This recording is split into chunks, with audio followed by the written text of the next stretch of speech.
Estos extraños y escalofriantes misterios en línea han estado desconcertando a los detectives de Internet desde que fueron descubiertos por primera vez. Algunos llevan a un laberinto sin una explicación clara, mientras que otros simplemente carecen de una pieza del rompecabezas que podría explicarlo todo. El 10 de diciembre de 1998, Vaticano.org o Vaticano.org apareció cuando los usuarios de Internet buscaban el sitio web del Vaticano. Encima de él estaba Vaticano.va, el sitio web oficial del Vaticano. Pero cuando los usuarios veían ambos sitios web uno al lado del otro, se daban cuenta de que eran idénticos, así que algunos asumieron que realmente no importaba cuál usaran, y la mayoría optó por el más nuevo. Sin embargo, con el paso del tiempo, se fueron haciendo cambios sutiles que pasaron desapercibidos para muchos usuarios. Las ligeras modificaciones fueron graduales y pasaron desapercibidas por un tiempo. Los cambios incluían reformular textos en pasajes que claramente no estaban en sintonía con la religión. Muchas de las declaraciones alteradas eran abiertamente heréticas. Algunas cosas se modificaron para apoyar la legalización de los narcóticos y a favor de las relaciones románticas prematrimoniales. Ninguna de las declaraciones coincidía con las reproducciones fieles de los documentos papales originales. El tráfico a este sitio web del Vaticano, obviamente falso, aumentó, lo que llevó a que Vaticano.org fuera indexado por los motores de búsqueda y posteriormente ganara más visibilidad. Los cambios continuaron y los discursos papales se convirtieron en declaraciones heréticas. Palabras inventadas e inexistentes eran evidentes y errores notorios dominaban las páginas. Incluso había fragmentos de letras de canciones pop de la época, pero estos dos estaban incrustados en un contexto religioso, haciendo que cada nueva declaración fuera extrañamente creíble. A los usuarios también se les presentaría una nueva opción útil, la capacidad de enviar mensajes al propio Papa. El siguiente en añadirse fue un formulario de confesión, instituido en 1999, un año después de que se creara Vaticano.org. El formulario de confesión, preparado para el Gran Jubileo, sugería que ahora el Papa absolvería los pecados por correo electrónico. El sitio web decía lo siguiente, cito, «Es el jubileo del espíritu libre. Con un simple clic, tu alma será purificada». Y eso fue justo lo que hicieron los usuarios. En 1999, poco antes del jubileo, cientos de peregrinos serían redirigidos sin sospecharlo a rincones remotos de la península. Fue entonces cuando el Vaticano se dio cuenta de que un sitio clonado estaba causando esos desvíos y no tuvieron más opción que actuar. Los funcionarios del Vaticano empezaron publicando una advertencia en la página principal de su sitio web real, insistiendo en que esa era la página oficial. Con el tiempo, el registro anual expiraría y el proveedor del dominio bloquearía la renovación, poniendo fin a la desinformación que estaba difundiendo ese sitio web apócrifo cualquiera. Para 1999, Vaticano.org tenía más de 4 millones de visitas y 200,000 visitantes y haría historia en Internet cuando se reveló la verdad detrás de su creación. Vaticano.org fue rastreado hasta el seudónimo que era solo un montón de unos y ceros, el cual también apareció en otro sitio web. Y este sitio web nos proporcionó los nombres Ava y Franco Matz, quienes estaban detrás de este extraño misterio del Vaticano. Ava y Franco son un dúo de artistas radicados en la ciudad de Nueva York, cuyos proyectos artísticos comenzaron con la compra del dominio Vaticano.org, una decisión que marcó el primer paso en su plan para socavar a la Iglesia Católica. Se lanzaron a una ola de clonación, copiando, remezclando y reprogramando sistemas de creencias completos. Ahora, su sitio web enumera toda la odisea del Vaticano de 1998 diciendo, cito, «Compramos el nombre de dominio y construimos una réplica del sitio web oficial de la Santa Sede». Se veía idéntico al original, pero habíamos ocultado cambios sutiles, aunque significativos, dentro de los textos sagrados. El sitio explica cómo se descubrió la farsa y que desató una tormenta mediática. La mayoría de las personas en línea han lidiado con correos electrónicos de spam al menos una vez, pero la mayoría no habrá experimentado nada tan extraño como quienes recibieron correos de una mujer llamada Toots Honeychurch. El significado de estos correos electrónicos y la razón por la que se envían es un misterio. En 2014, un usuario en un foro de fútbol de fantasía compartió el texto de un extraño correo electrónico que había recibido. Lo describió como uno de los correos electrónicos de spam más increíbles que había recibido. Tenía como asunto secuestrada 8 años, Honeychurch Rosa, y provenía de una tal Toots Honeychurch Rosa. El texto del correo electrónico está escrito todo en mayúsculas y hablaba sobre su familia, pero en realidad no tenía mucho sentido. En ocasiones, había referencias a un secuestro, y parecía como si estuviera tratando de crear conciencia sobre esto. Mencionó que casi había terminado de hacer publicidad con todos los profesores universitarios en Oklahoma, lo cual podría ser una forma en la que está tratando de crear conciencia sobre el secuestro, o podría ser algo completamente ajeno. Los otros usuarios del foro no tenían idea de qué trataba el correo electrónico. Algunos sugirieron que podría ser algún tipo de código y que la primera letra de cada línea podría dar un mensaje secreto. Sin embargo, ese no parecía ser el caso. Otro usuario encontró exactamente el mismo texto compartido en un grupo de Google en 2010, mostrando que esta extraña campaña había estado ocurriendo desde hace tiempo. La misteriosa Toots Honeychurch volvió a caer en el olvido hasta 2019. Alguien publicó el nombre en el subreddit de nombres falsos y después explicó que había recibido un correo electrónico de alguien que usaba ese nombre y pensó que no podía ser real. La publicación no recibió mucha atención al principio, pero pronto muchos otros usuarios empezaron a compartir sus experiencias con Honeychurch. Docenas de personas habían recibido correos no deseados de alguien que usaba ese nombre.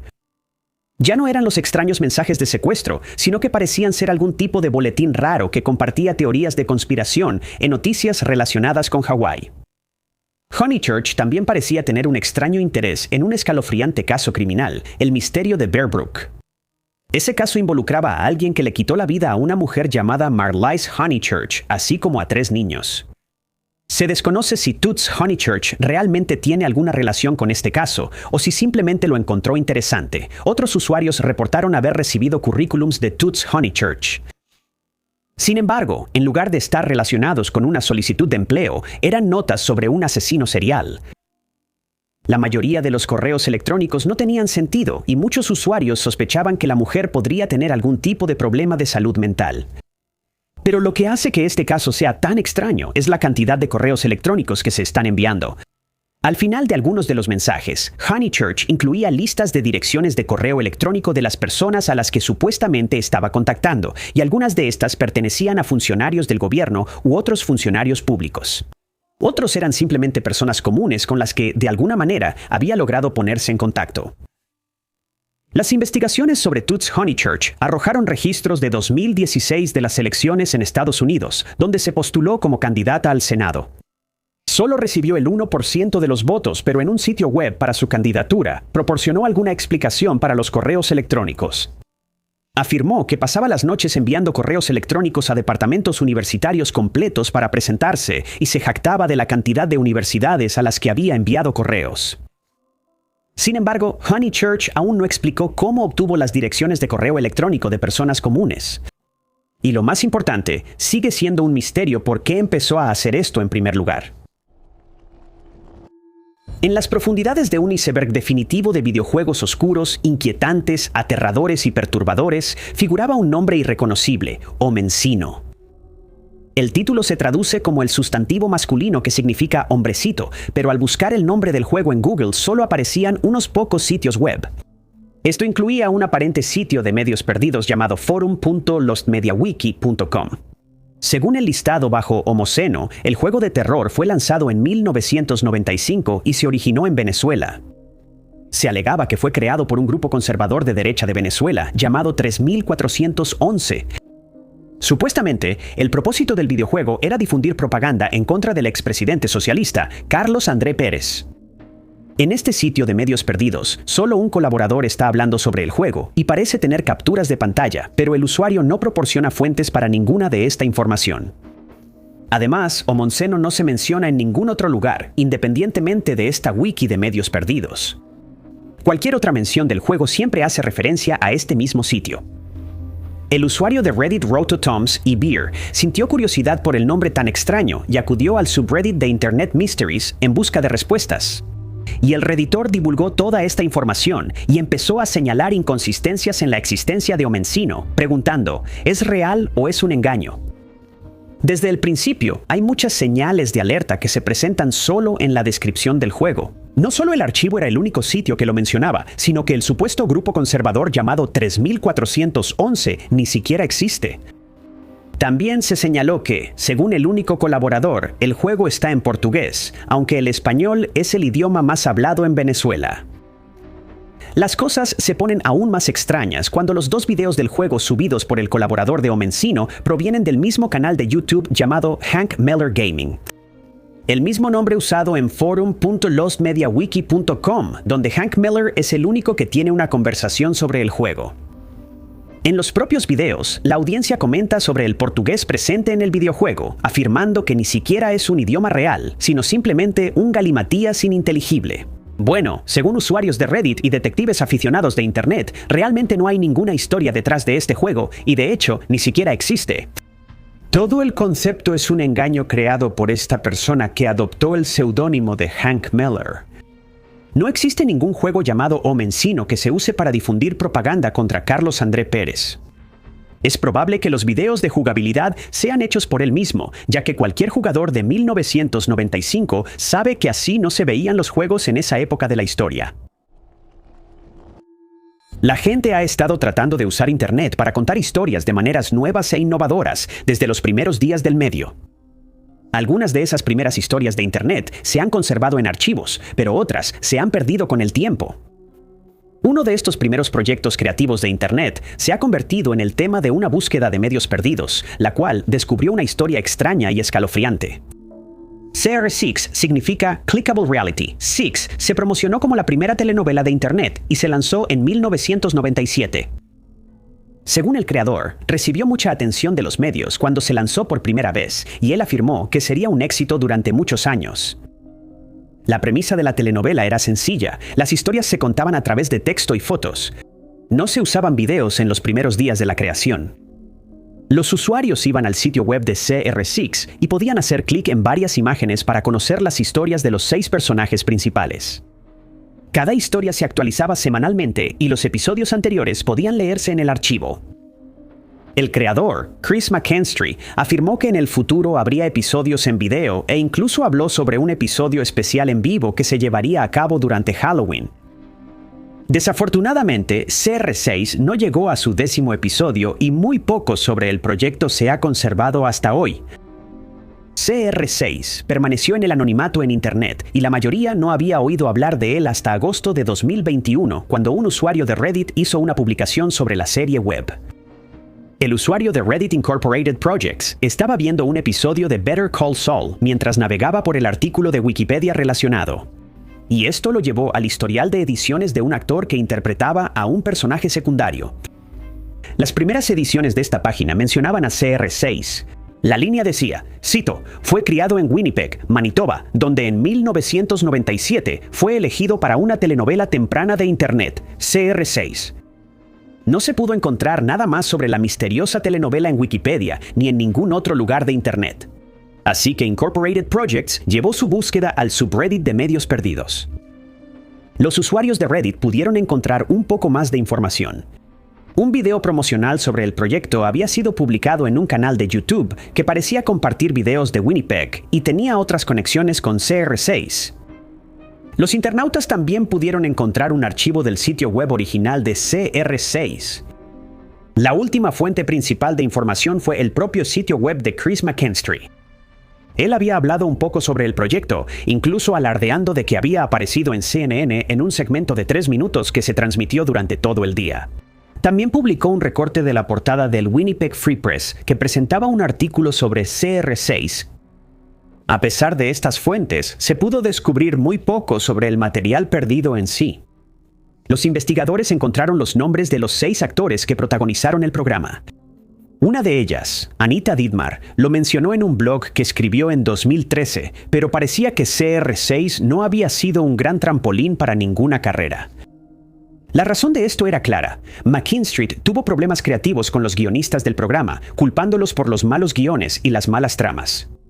CR6 terminó después de menos de 10 episodios y McKinstry vendió los derechos de la propiedad intelectual al elenco por solo $1. Los que trabajaron en CR6 afirmaron que McKinstry nunca les pagó. Le debía dinero a fotógrafos, escritores, conductores e incluso a la compañía de limusinas que había contratado para el evento de lanzamiento. Cuando CR6 fracasó, huyó a Chile, donde pasó el resto de su vida. Falleció en 2006, dejando tras de sí especulaciones sobre una posible teoría de conspiración para fingir su propia muerte. En una fecha no especificada de 1994, un extraño comunicado de prensa causó un gran revuelo en todo el mundo. La Associated Press publicó una historia insistiendo en que Microsoft, el mayor fabricante de software para PC del mundo, adquiriría una institución que nadie esperaría. El artículo sugería que la empresa pronto adquiriría la Iglesia Católica Romana. Bajo el encabezado Ciudad del Vaticano, la historia afirmaba que si el acuerdo se concretaba, sería la primera vez en la historia que una empresa de software de computadoras adquiriría una religión mundial importante. Los términos, insinuaba el artículo, eran que Microsoft obtendría derechos electrónicos exclusivos sobre la Biblia y que el Papa Juan Pablo II se convertiría en el vicepresidente de la división de software religioso de la empresa combinada. Además, 2 vicepresidentes ejecutivos de Microsoft invertirían en el Colegio de Cardenales. El artículo de noticias también incluía una supuesta promesa de Bill Gates en la que insistía en que usaría la empresa Microsoft para poner los sacramentos disponibles en línea. Bueno, un tiempo no especificado después, dijeron que Microsoft no tenía nada que ver con la iglesia. Las investigaciones sobre este calvario comenzaron pronto y se determinó que el bromista en realidad había usado un despacho falso de Associated Press, la agencia de noticias más grande del mundo. El bromista desconocido pudo difundir las afirmaciones a través de Internet, permitiendo que la historia llegara muy lejos. A partir de ahí, comenzaron bromas entre los primeros memes de Internet titulados Microsoft adquiere, donde se hacían bromas similares, una de las cuales afirmaba que Microsoft había adquirido la frase Microsoft adquiere para poner fin a las burlas. En enero de 2024, un usuario de Reddit publicó en el subreddit Internet Mysteries sobre un número de teléfono extraño conectado a un parque de diversiones ficticio. Según el usuario de Reddit, tenía interés en números de teléfono extraños y recordaba números 800 en busca de algo raro o inusual. Fue al revisar metódicamente estos números que se toparon con la anomalía. Llamando 222-1111, llevó a un buzón de voz de un lugar llamado Fun Dragon Wings Happy Zone. La voz alegre agradeció al que llamaba por comunicarse y describió la ubicación del parque como fuera de la carretera estatal 687 a solo 4 millas pasando Jeepers Seekers Blueberry Farm. El buzón de voz luego continúa describiendo las atracciones en Fun Dragon Wings Happy Zone, que incluyen columpios, un tobogán de agua y un restaurante temático de dragones. Algunas de las actividades regulares eran un club para tejer tus propios mitones y un concurso de rodar canicas. El mensaje termina con el hablante rugiendo, jugando con el tema de los dragones. El mensaje sería un poco más gracioso, pero por lo demás inusual si Fun Dragon Wings Happy Zone realmente existiera. Pero cuando los detectives de Internet intentaron encontrar el misterioso parque de diversiones, no encontraron nada parecido. En Estados Unidos, hay 2 carreteras estatales número 687 y ninguna de ellas tiene parques de diversiones con nombres parecidos. Pero hay una ruta del condado 687 ubicada en Nueva Jersey. Al escuchar el acento del hombre, los usuarios de Reddit determinaron que probablemente se encontraba en el área de Nueva Jersey o Filadelfia, y la compañía telefónica dueña del número también está ubicada en Nueva Jersey. Pero Fun Dragon Wings Happy Zone todavía no existe. Un comentarista encontró un parque temático llamado Storybook Land, ubicado a aproximadamente 1 hora de la ruta del condado 687. Este tenía una atracción con temática de dragón, pero no era toda una sección del parque. Tampoco había granjas de arándanos cerca. Jeepers Seekers Blueberry Farm tampoco parece existir. La grabación parecía profesional y no algo que alguien pudiera hacer sin ninguna planificación. La música sonaba de fondo y algunos teorizaron que podría haber sido tomada de un viejo anuncio de televisión, pero el mensaje comienza agradeciendo explícitamente a la persona que llama por comunicarse. Gracias por llamar a Fun Dragon Wings Happy Zone. Ubicados junto a la carretera estatal 687 a solo 4 millas pasando Jeepers Seekers Blueberry. Esto llevó a muchos a creer que todo era parte de un ARG o juego de realidad alternativa. Alguien descubrió que el PIN correcto era 7627 o ROAR, lo que significa que la última parte del mensaje en realidad era una pista. Pero cuando se ingresó el PIN correcto, no llevó a otra pista en el juego. A los que llamaban se les daba un mensaje estándar que decía que el conteo de mensajes de voz había sido deshabilitado y les pedía que contactaran al administrador del sistema. No mucho después de que se descubriera esto, el PIN fue cambiado. Unos meses después, el número de teléfono fue desconectado. La desaparición de Mara Murray es uno de los casos más conocidos que sigue dominando las redes sociales, los podcasts y los canales de YouTube. El 9 de febrero de 2004, Mara retiró $280 de su cuenta bancaria en un cajero automático que no estaba ubicado en el campus donde vivía, alrededor de las 3 p.m. Ese día se detuvo en una licorería y compró varias bebidas alcohólicas. A las 4:30 p.m., la vieron en su sedán Saturn de 1996 dirigiéndose hacia New Hampshire. Mara no le dijo a nadie sus planes ni a dónde se dirigía.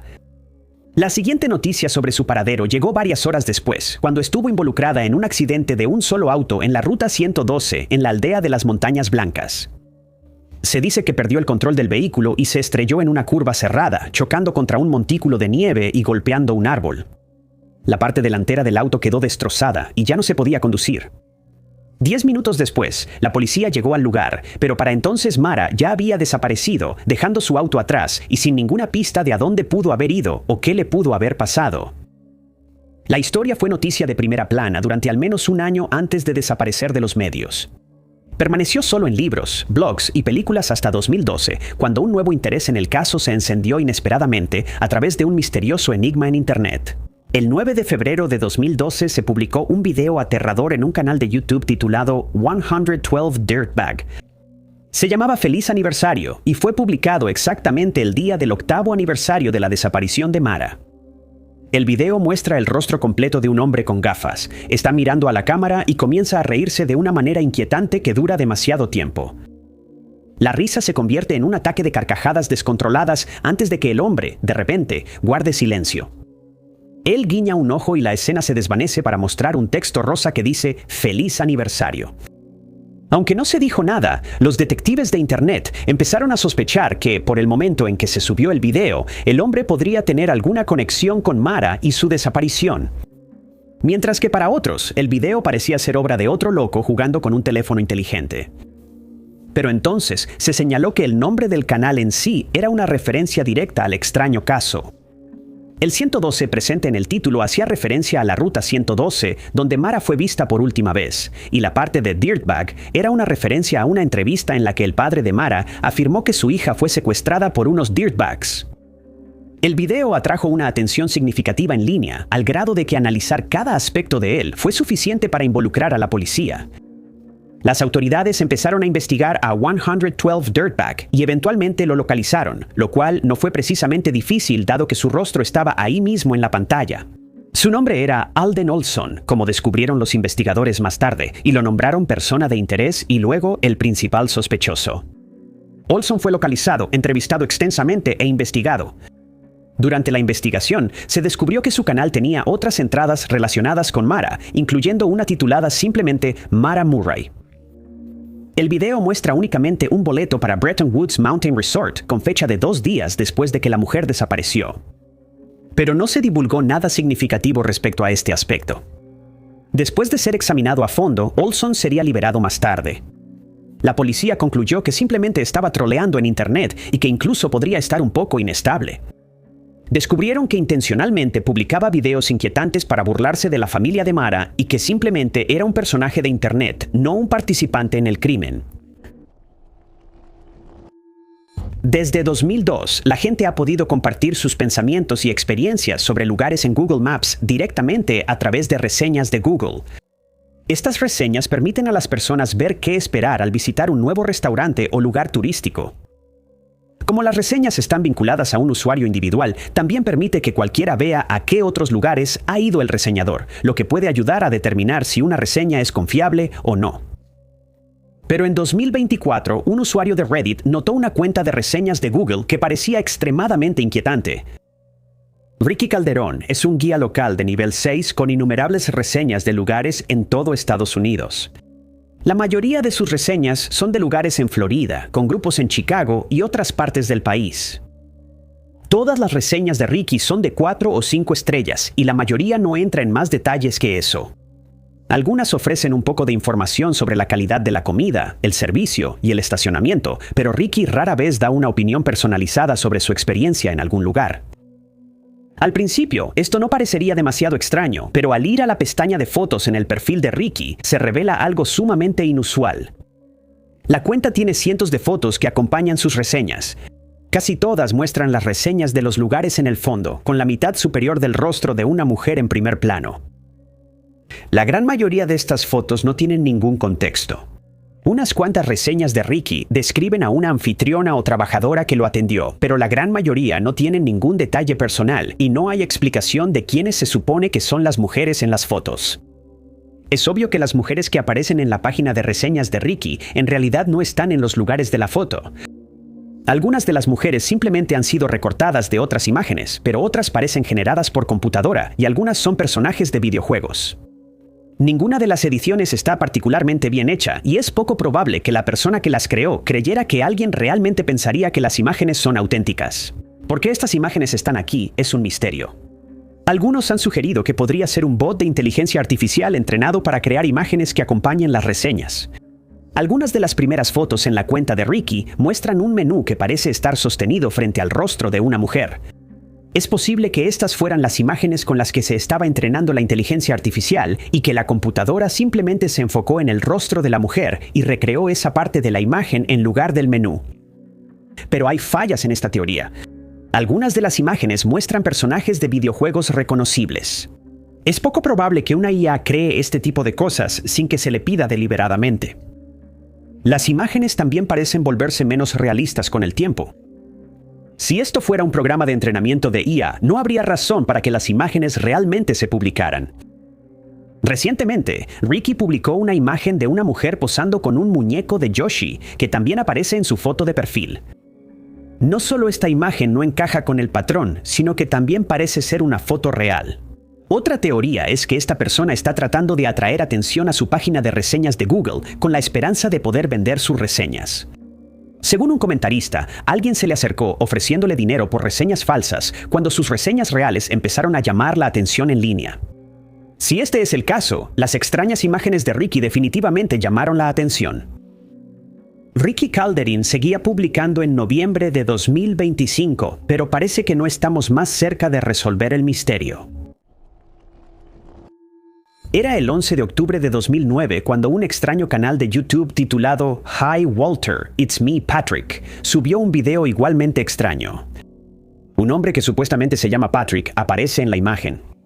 Se le puede ver usando lentes y tiene el cabello de longitud media que le cae sobre la frente. Está mirando directamente a la cámara y se está dirigiendo a un amigo llamado Walter. Patrick está contando una historia sobre algo que le pasó recientemente. Ese algo fue cómo conoció a su nueva novia. Con un entusiasmo intenso y abrumador, Patrick comienza su historia. «Hola, Walter. Hoy estuve en el centro comercial. ¿Y adivina qué pasó?» El hombre entonces levanta el puño con emoción mientras expresa que conoció a la chica más maravillosa. Él afirma que fueron de compras a JCPenney y que la chica, cuyo nombre no menciona, se probó muchas prendas de ropa. Supuestamente la chica compró un montón de cosas, y luego Patrick dice que él y la chica fueron a la joyería, donde ella también eligió algunas cosas. El video en sí es increíblemente desagradable y no mejora a partir de ahí. Sé que ella odia las cámaras, empieza diciendo, pero de todos modos te la voy a mostrar. Patrick toma su dispositivo de grabación y comienza a caminar hacia su novia. Uno podría esperar encontrarla sentada en el sofá, viendo la televisión o acostada en el piso leyendo una revista. Pero en cambio, Patrick se dirige a una puerta cerrada con llave, la abre y revela un interior oscuro. En el suelo se puede ver una figura apenas visible. Ella comienza a gritar incoherentemente, lo que hace que el youtuber entre a la habitación y cierre la puerta de golpe. Se pueden escuchar más gritos antes de que el video termine abruptamente. El video sugería que algo realmente siniestro estaba ocurriendo aquí. Las imágenes llevaron a algunos a especular que esto era un secuestro, y con esto surgiría una conexión aún más perturbadora. Tan solo 2 meses antes, una joven residente de Wisconsin, Kayla Berg, había desaparecido. Ella estaba dando vueltas en auto con su novio cuando se detuvieron en la casa de él. Kevin, el novio, afirmó que todas las luces de la casa se apagaron y que Kayla desapareció durante el apagón y que nunca volvería a ser vista. En el momento de su desaparición, llevaba una blusa roja de tirantes delgados, una sudadera azul oscuro con capucha, jeans y sandalias marrones de tacón bajo, además de un collar con anillos plateados. En un video publicado por Patrick, la chica en el suelo parece estar usando una camisa similar, aunque parece más rosa. El video generó una gran preocupación y se volvió viral en las redes sociales. Circuló en varios foros antes de terminar en manos de un oficial de policía varios años después. Lo que comenzó como un video introductorio se convirtió en todo un misterio que planteaba la pregunta: ¿es la chica en el suelo detrás de la puerta cerrada con llave Kyla Berg? El departamento de policía local parecía sospechar justamente eso, y una investigación sobre el canal comenzó en 2016, casi 8 años después de que se publicara el inquietante video. Pronto se descubrió que Patrick no representaba una amenaza para la sociedad y que no tenía ninguna relación con la desaparición de Kyla. En realidad, era un actor de un canal de comedia de YouTube llamado 2150 Studios, quien realizó una parodia malintencionada que afectó gravemente a la comunidad y a los padres de la niña desaparecida. La cantante británica de folk Emily Portman estaba trabajando en su último álbum cuando recibió un mensaje extraño de un fanático. El mensaje era positivo, diciéndole que al fan le gustaba su último trabajo y que la música folk británica estaba en buenas manos con ella. El problema era que ella aún no había lanzado nada. No había manera de que el fan pudiera haber conseguido el último álbum de Portman. Proporcionaron un enlace a lo que escucharon y Portman se dio cuenta rápidamente de lo que había pasado. En su página de Spotify había un álbum recién lanzado, con portada y títulos de canciones que sonaban como algo que ella crearía. El álbum se titulaba Orca e incluía canciones como Black is the Color. Al escuchar las canciones, la artista sí sonaba similar a Portman, pero había algo un poco extraño. Según Portman, ella nunca podría cantar tan perfectamente como la cantante de esas canciones. De inmediato quedó claro que no era una persona real imitándola. Este era el trabajo de una inteligencia artificial que aparentemente había sido entrenada usando su trabajo. El álbum de inteligencia artificial no solo estaba en Spotify, también se podía encontrar en YouTube y otros sitios de streaming. Las canciones solo tenían alrededor de 100 vistas, pero habían llamado suficiente la atención como para que los algoritmos empezaran a recomendarlas a personas a las que podría gustarles la música de Portman. Portman no es el único artista que ha sido imitado de esta manera. Algunos que han tenido álbumes de IA lanzados bajo su nombre ya no están vivos. Inicialmente, Spotify afirmó que la música pertenecía a otra Emily Portman, quien compartió su música en Spotify y que simplemente se había categorizado bajo el artista equivocado. Portman argumentó que ese no era el caso. La música de IA claramente intentaba copiarla, todo, desde los instrumentales hasta las letras y los títulos de las canciones. Cuando alguien sube una canción a Spotify, es la persona que la sube, y no el propio artista, quien recibe los pagos de regalías. Quienquiera que haya subido el álbum bajo el nombre de Portman recibió las regalías que Spotify pagaría por las reproducciones de esas canciones. Esto parece un motivo obvio para quien estuvo detrás de este misterioso álbum, pero no está claro por qué eligieron a Portman. Su primer álbum recibió algunos elogios, e incluso ganó un premio BBC de Folk hace más de 10 años. Pero no era el tipo de artista que recibía grandes cantidades de reproducciones. Durante el tiempo que el álbum Orca estuvo disponible, la persona que lo subió no habría recibido más de $6 por pista. ¿Quién estaba detrás de esto es aún más misterioso? Portman especuló que podría haber sido completamente obra de un bot y que su cuenta fue elegida al azar. Pero tenía que haber alguien recibiendo los pagos de regalías por esto, quien presumiblemente configuró el bot en primer lugar. Fue en 1991 cuando se creó el primer sitio web, aunque para ese momento Internet ya existía desde hacía un par de años. Fue en el CERN donde lo estableció el científico británico Tim Berners-Lee. El sitio fue dedicado como parte de un proyecto mundial. La World Wide Web ha recorrido un largo camino desde entonces. A pesar de estar en su génesis, el Internet ya albergaba misterios. Un misterio en particular surgió solo 6 años después, en 1997. Mortis.com es uno de los misterios de Internet más antiguos que se conocen, anterior a Cicada 3301 y posterior al Markovian Parallax Denigrant en 1996. El dominio Mortis.com fue registrado en 1997 bajo el nombre de Thomas Ling. Apareció en línea como un fondo negro con un simple cuadro para ingresar nombre de usuario y contraseña. Nadie realmente le prestó atención en ese entonces, pero se volvió un tema en las redes sociales cuando fue descubierto por accidente en 2011. Un usuario de redes sociales publicó el sitio curioso en plataformas específicas y a partir de ahí el misterio cobró vida propia. Investigadores y detectives de Internet comenzaron a investigar el sitio extraño en 2011, una investigación que continuaría hasta 2013. Fue durante estos 3 años que Mortis.com se volvió increíblemente extraño y misterioso. Parecía que este dominio alojaba terabytes de datos y archivos con nombres aleatorios. Casi de inmediato comenzaron a surgir teorías por todas partes. Material ilícito, insistían algunos. Secretos del gobierno, coreaban otros. Pero antes de que alguien pudiera averiguar cuál de estas opciones era cierta, el sitio web desapareció. No solo el dominio en sí había desaparecido por completo, sino que las copias en caché, las referencias e incluso la wiki comunitaria dedicada al caso habían desaparecido de la faz de la web. También se descubrió que alguien había solicitado que se eliminaran las copias archivadas que aparecían en la Wayback Machine. Las teorías regresaron, las operaciones encubiertas del FBI eran la nueva idea y los proyectos de arte deshabilitados eran la siguiente mejor suposición. Pero ninguna de estas teorías pudo comprobarse porque el sitio web ya no existía. Algunos más tarde afirmarían que, antes de que el dominio fuera desmantelado, pudieron eludir el inicio de sesión. Sin embargo, cada vez que esto ocurría, se descubría que estas afirmaciones no tenían fundamento. Durante los siguientes años, Mortis.com aparecería en la lista de misterios de Internet, hasta ahora, cuando inesperadamente ha sido incluido en la sección de misterios resueltos del iceberg. El misterio de Internet que desconcertó tanto a hackers como a investigadores finalmente ha sido resuelto. Un investigador logró localizar un espejo en la dark web del sitio original, y lo que descubriría era tan mundano como podía ser. Resulta que el sitio espejo pertenece a la Unnamed Society.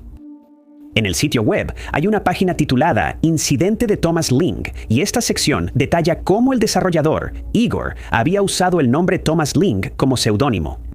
Pero había un dentista llamado Thomas Ling que descubrió esto y le pidió al desarrollador que quitara su nombre de cualquier vínculo con él. La Unnamed Society accedió, y como compensación, crearon Mortis.com, un servicio de correo electrónico para Ling y su consultorio dental. Durante años, los usuarios de redes sociales estuvieron preocupados por la inquietante información que Mortis podría contener, solo para descubrir que en realidad era un servicio de correo electrónico para algo tan normal como la odontología. Una de las cosas más extrañas y escalofriantes que surgieron de 4chan no vino de su infame tablero random, ni siquiera del paranormal. Vino del tablero de deportes del sitio, donde la gente se reunía para hablar y debatir sobre varios deportes, y para un usuario, un lugar al que acudía para acechar a sus víctimas. 4chan es mejor conocido por su anonimato. Los usuarios pueden elegir usar un nombre de usuario o un trip code para identificarse, algo que le da un poco más de autoridad a sus publicaciones, ya que es posible rastrear sus mensajes de un hilo a otro. Pero la mayoría elige permanecer en el anonimato, con su identidad completamente oculta incluso para los usuarios más dedicados. UTB era un usuario de Tripcode y publicaba frecuentemente en el tablero de deportes y en un tablero dedicado a los directores técnicos de fútbol. A pesar de tener un nombre de usuario, se sabe muy poco sobre la vida fuera de Internet de UTB. Se cree que es británico, ya que la mayoría de sus publicaciones eran sobre la Premier League y apoyaba a Aston Villa. Era una figura controvertida dentro de la comunidad deportiva y a menudo se metía en discusiones con otros usuarios sobre sus opiniones en temas deportivos. En 2013 UTB tuvo una serie de interacciones extrañas con un usuario anónimo. UTB parecía haber adquirido un acosador o alguien que comentaba mucho en sus publicaciones. La naturaleza de estas publicaciones hacía fácil ver que provenían de la misma persona. UTB reaccionó con hostilidad, pero incluso con estas interacciones inquietantes, ni él ni nadie más en el foro deportivo podría haber sabido lo que sucedería después. El 6 de octubre, el acosador anónimo regresó con lo que afirmó sería su mensaje final. Según él, había estado con UTB durante 255 hilos, pero sus padres habían descubierto su obsesión con este usuario aleatorio de 4chan. Sus padres lo estaban obligando a detenerse, así que estaba publicando todo lo que había recopilado para UTB. El documento adjunto se llamaba el Filmerillion. Por alguna razón, el usuario Anon tenía la impresión de que el verdadero nombre de UTB era Phil y que vivía en algún lugar de Kent. El Filmerillion era un documento de 96 páginas que archivaba cada publicación que UTB había hecho. Los pensamientos del usuario Anon o del archivador sobre estas publicaciones y las ideas del archivador para su relación. El archivador había creado parodias de canciones dedicadas a UTB, así como guiones para programas de televisión en los que imaginaba protagonizar junto con el usuario de 4chan. Él hizo pruebas de manchas de tinta usando las publicaciones de UTV e incluso creó una nota de rescate falsa que enviaría a los padres de UTV si alguna vez los secuestraba. El Filmerillion también incluía un diario donde el archivador hablaba sobre sus interacciones con UTV y sus sentimientos hacia él.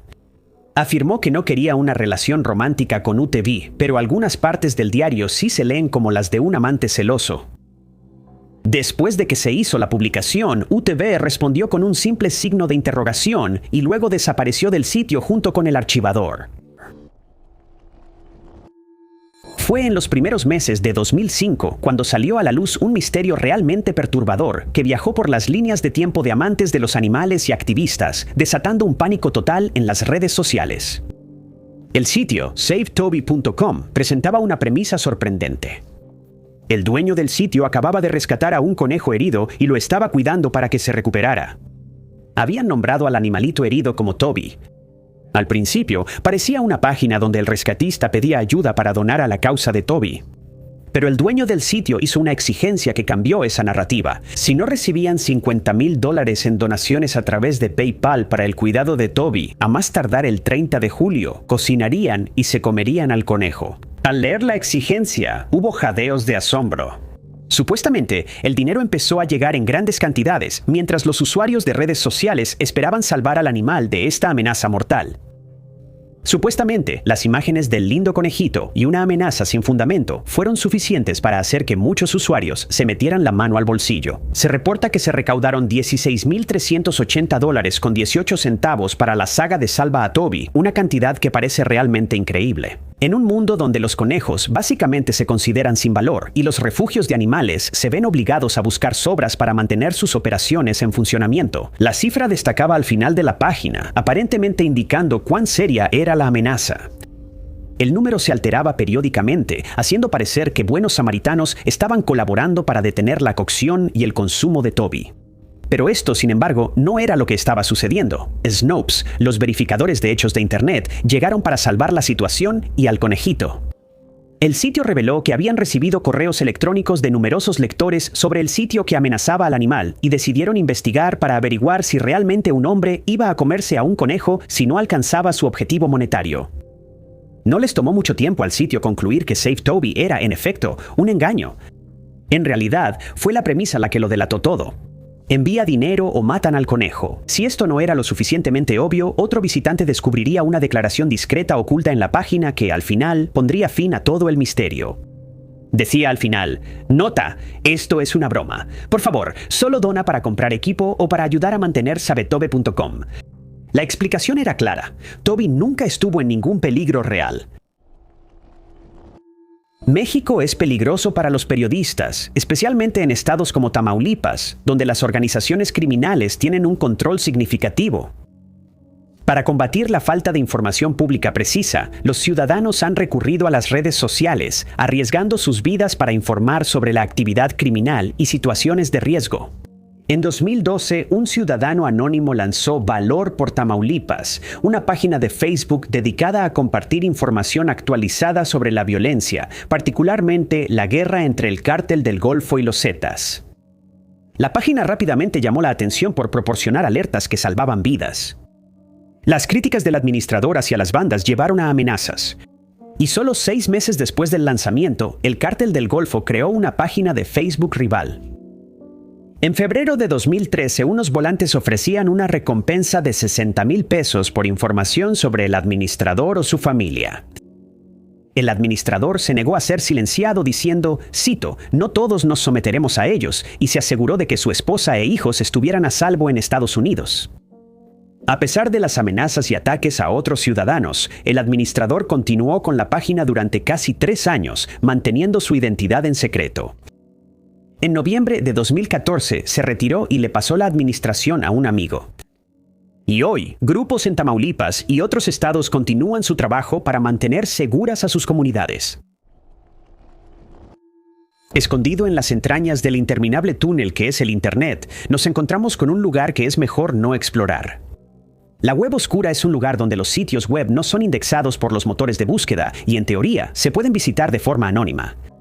Como su nombre lo indica, se dice que aquí permanecen cosas oscuras y perturbadoras. La web oscura ha facilitado la venta de información robada. Las tarjetas de crédito y los números de seguro social se compran de manera rutinaria, al igual que las contraseñas de cuentas de correo electrónico, a menudo en grandes cantidades. Ejemplos de esto incluyen el incidente de 2012 que involucró a un hacker ruso que robó 117 millones de contraseñas de direcciones de correo electrónico de LinkedIn y luego ofreció esa información a la venta en la web oscura. En 2016, alrededor de 200 millones de contraseñas fueron robadas de Yahoo y publicadas en la web oscura. Pero hay una oscuridad mucho más inquietante que permanece al fondo de la web oscura, un término que no solo provoca miedo, sino también fascinación. Los cuartos rojos. Se rumora que los cuartos rojos son las partes ilegales y secretas de la web oscura, donde los sitios web ofrecen grabaciones nunca antes vistas de las atrocidades más perturbadoras. A los usuarios que entran ahí se les exige pagar una tarifa, generalmente una cantidad que ronda los miles en criptomonedas. Los pagos exitosos les otorgan una mirada al horror que se presenta en forma de crímenes en vivo, incluyendo agresión, tortura y homicidio. A veces, los usuarios incluso pueden votar sobre el destino de la víctima. Las sesiones de los cuartos rojos se transmiten directamente desde la dark web, ocultando la identidad del espectador ante las autoridades e incluso ante quienes están detrás de los propios videos. La breve descripción de lo que son los cuartos rojos de la dark web suena como algo sacado de una película de terror moderna, y se supone que así sea. El origen de la narrativa de la habitación roja se puede rastrear hasta las creepypastas, aunque también a videos de conspiraciones en YouTube, películas de terror y desafíos de la deep web. ¿Pero qué hace que los humanos se sientan tan atraídos por ellas? ¿Por qué existe este instinto malvado de aventurarse en las partes más profundas de Internet solo para presenciar la tortura de un desconocido y el homicidio de otro? Bueno, probablemente sea la misma razón por la que muchos visitan canales de YouTube con palabras como desconocido y misterio en el título. Estamos obsesionados con lo prohibido, lo invisible, y albergamos una curiosidad mórbida que nos quita el sueño y que solo puede ser saciada al ver lo que nadie ha visto. La web oscura le brinda a la audiencia el escenario perfecto para hacer precisamente eso. Ofrece comunicación encriptada, anonimato y una moneda que no puede ser rastreada hasta una sola persona. El concepto de las salas rojas es probablemente el misterio de Internet más fácil de desmentir y se puede hacer en solo 2 oraciones. 1. Tor, el navegador web especial necesario para acceder a la web oscura, simplemente no podría ejecutar estas salas rojas de transmisión en vivo porque es demasiado inestable. 2. Con su supuesta existencia, la interminable discusión y la curiosidad que rodea el concepto, pensarías que al menos habría una captura de pantalla de las imágenes perturbadoras circulando por ahí. Pero todas han demostrado ser falsas. En 2008, el personal de la Universidad Edge Hill en Lancashire, Inglaterra, hizo un descubrimiento extraño en Google Maps. Cerca de la universidad había un pueblo del que nunca habían oído hablar antes. Al buscar el pueblo en línea, encontraron anuncios de empleos locales, actualizaciones del clima e incluso casas en venta. Pero al visitar Argleton en persona, encontraron un campo vacío y no mucho más. Mike Nolan, jefe de servicios web en la universidad, fue el primero en notar el misterioso pueblo. Él creció en Ogden, un pequeño pueblo al norte de Liverpool y no muy lejos de la universidad. Al ver el pueblo en Google Maps, descubrió que aparentemente había sido renombrado como Argleton. Incluso la escuela a la que había asistido de niño ahora aparentemente estaba ubicada en el pueblo fantasma. Nolan hizo una breve publicación en su blog sobre el misterioso pueblo, bromeando que Google estaba tratando de borrar Ogden del mapa. No le dio mucha importancia, aunque él y otros habitantes locales reportaron el error a Google. Pero en unos pocos meses, los periódicos locales y nacionales estaban informando sobre este misterioso pueblo. El hecho de que otros sitios en Internet parecían creer que Argleton era real no aumentaba su autenticidad. Estos sitios usan paquetes de software basados en la información geográfica de Google. El error provenía de la misma fuente, en lugar de que todos estos lugares cometieran el mismo error de manera individual. La gente especulaba sobre cómo y por qué había llegado a existir el pueblo. Algunas personas más inclinadas a las teorías de conspiración sugerían que era el propio Triángulo de las Bermudas de Lancashire y que en realidad esto era una pista de que había algo más siniestro ocurriendo que Google había revelado accidentalmente. Una explicación más lógica era que esto era un simple error. La palabra Argleton es similar a Ogden y suena como un lugar que podría existir. La teoría era que alguien había escrito Ogton como Argleton o lo había oído así, y el error nunca se había corregido. Pero el nombre Argleton aparecía en Google Maps junto a Ogton, y parecía que se trataba de dos lugares distintos, aunque estaban muy cerca uno del otro. Otra teoría era que Argleton fue colocado en el mapa deliberadamente. A veces, los cartógrafos insertan ubicaciones ficticias como una forma de marcar su trabajo como propio, y de esa manera es fácil detectar mapas que han infringido sus derechos de autor o que han copiado su material sin permiso. Alguien que quisiera comprobar si su trabajo había sido robado simplemente podía buscar el pueblo ficticio como evidencia, y también se señaló que Argleton era un anagrama de G Not Real.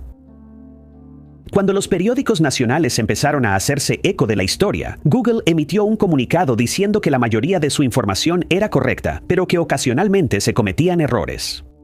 En ese momento, Google obtenía sus datos de la empresa holandesa Tel Atlas.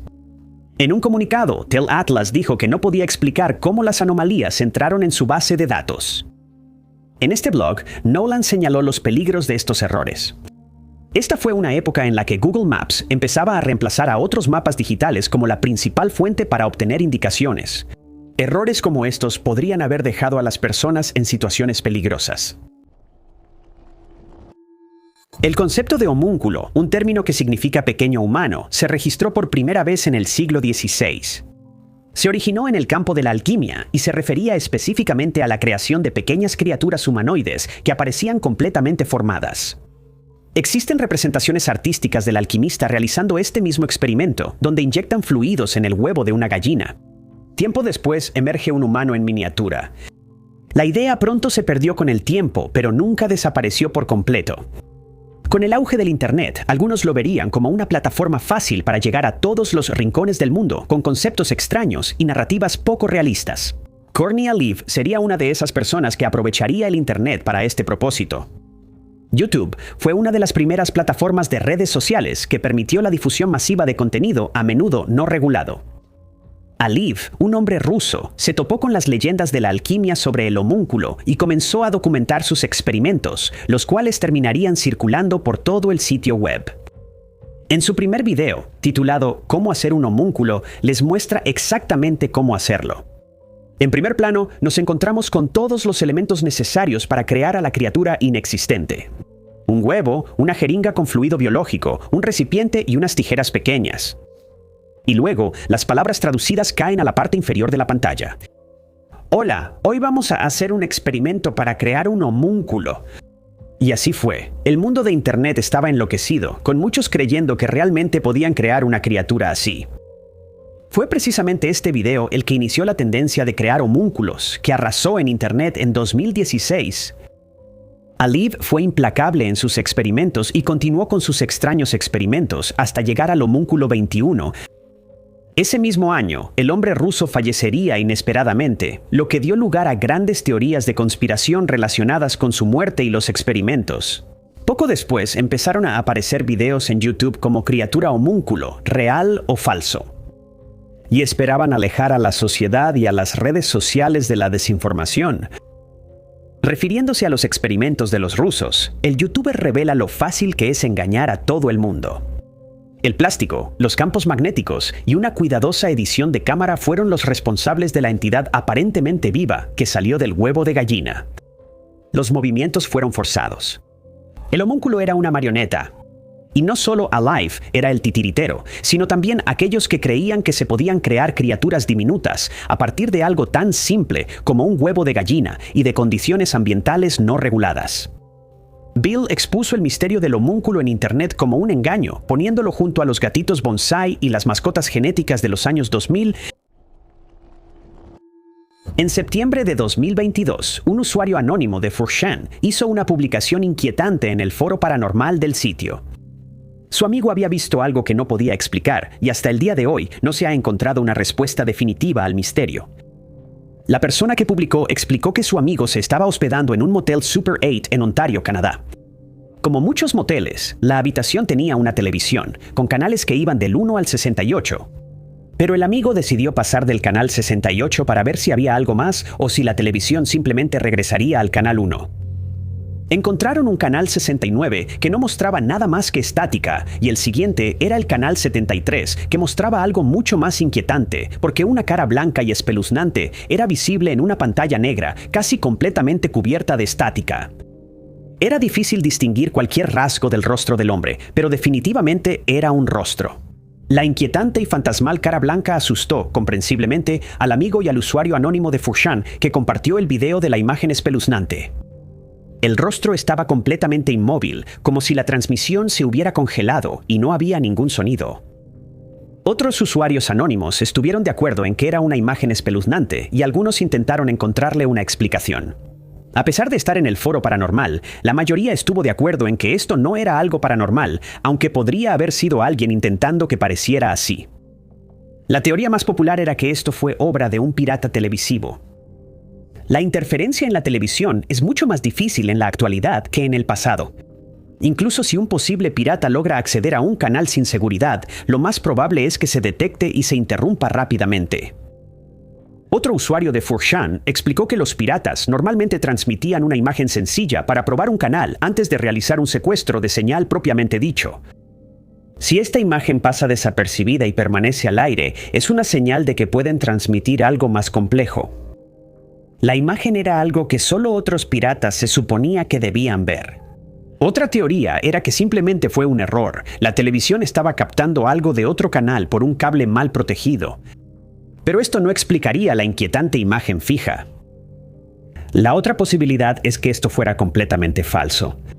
El amigo compartió videos mostrando la televisión desde diferentes ángulos con el rostro inmóvil visible, pero eso no significa que no lo hayan puesto ahí ellos mismos.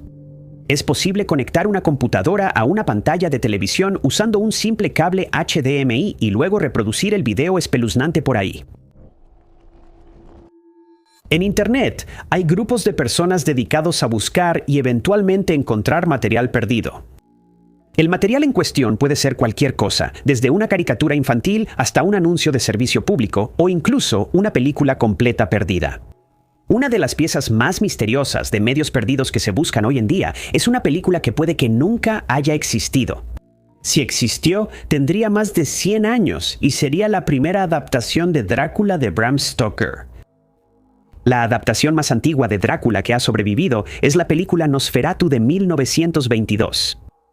Sin embargo, se sabe que al menos una adaptación es anterior a esta, una película húngara que se estrenó solo unos meses antes. Pero supuestamente, antes de ambas, hubo una película hecha en Rusia en 1920. Conocida simplemente como Drácula, en realidad se sabe muy poco sobre esta supuesta adaptación. Supuestamente fue protagonizada por actores ucranianos, aunque sus nombres no se han conservado. A pesar de la poca información, eso no ha detenido a los detectives de Internet de intentar llegar al fondo del misterio, o al menos determinar si realmente existió. La búsqueda de Drácula 1920 comenzó con el libro de 1994, El libro de los vampiros, una enciclopedia de los no muertos. Fue aquí donde la película fue mencionada por primera vez. Escrita por J. Gordon Melton, la enciclopedia tiene poco que decir sobre la adaptación de 1920 aparte de que fue creada en Rusia y no se conserva ninguna copia. En los comentarios de la Lost Media Wiki, un investigador mencionó que se había puesto en contacto con Melton sobre esta adaptación.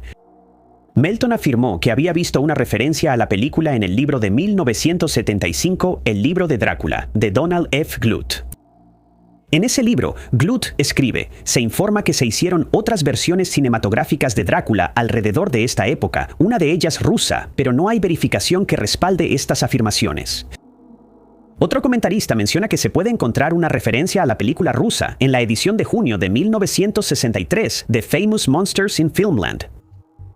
En una sección sobre varias adaptaciones de Drácula, el escritor afirma que un hombre descrito como, cito, un especialista en monstruos escénicos, le dijo que había existido una versión rusa de Drácula, pero no se mencionó ninguna fecha. En este punto, parecía que la película de Drácula de 1920 no era más que un rumor. Pero en 2014, un sitio web de noticias ruso afirmó que se había redescubierto una copia de la película en Serbia. Según el artículo, la crítica de cine y restauradora Klara Stanek había descubierto la película. Drácula se proyectó en un evento junto con otra película muda rusa temprana, ambas descritas como ejemplos de la tendencia decadente en el arte ruso. En el artículo aparece una foto del evento, pero no se presentan imágenes de la misteriosa película. Nunca se ha publicado otra información sobre la adaptación de Drácula, lo que ha llevado a muchos a creer que este artículo no era más que un engaño. 1920 fue en plena Guerra Civil Rusa. Aunque se hicieron películas en Rusia durante este tiempo, eran principalmente documentales o se usaban con fines de propaganda. Sin embargo, eso no significa necesariamente que Drácula no fuera una de esas películas. No se sabe nada sobre la trama de la supuesta adaptación. La película húngara, hecha 2 años después, no sigue muy de cerca la trama de la novela de Bram Stoker, y es posible que esta película rusa tampoco lo hiciera. La idea de un monstruo aristocrático alimentándose de la clase baja, honesta y trabajadora podría haber sido vista como una manera fácil de adaptarla como una película de propaganda. El libro de Bram Stoker era popular en Rusia y era una historia que la mayoría de la gente conocía. Así que usarlo para difundir ideas ideológicas no es imposible. El snowboardista olímpico y atleta de deportes extremos, Trevor Daniel Jacob, se hizo infame en diciembre de 2021 después de publicar un video en YouTube de sí mismo saltando de su avión ligero en pleno vuelo. Él afirmó que el motor falló, pero las imágenes mostraron que salió de la aeronave con un paracaídas justo cuando la puerta del lado del piloto se abría. El avión sin piloto se estrelló y Jacob sobrevivió, lo que le valió vistas y suscriptores. El escepticismo en Internet creció rápidamente ante la sospecha de que este accidente fue montado, especialmente después de que los restos desaparecieron y el motor del avión aparentemente volvió a encenderse brevemente. La Administración Federal de Aviación investigó y, en 2021, le revocó la licencia de piloto, concluyendo que había estrellado intencionalmente el avión para grabar el suceso. A principios de 2023, Jacob admitió obstrucción a la justicia y causar intencionalmente el accidente para obtener likes, seguidores, ganancias y notoriedad, cumpliendo 6 meses en la cárcel. El video obtuvo poco más de 2.9 millones de vistas. Muchas gracias por ver. Si te gustó este video, asegúrate de darle like. Además, no olvides suscribirte y activar la campanita de notificaciones para estar al tanto de todos nuestros futuros videos. Pero mi nombre es Top 5 Unknowns y nos vemos en el próximo.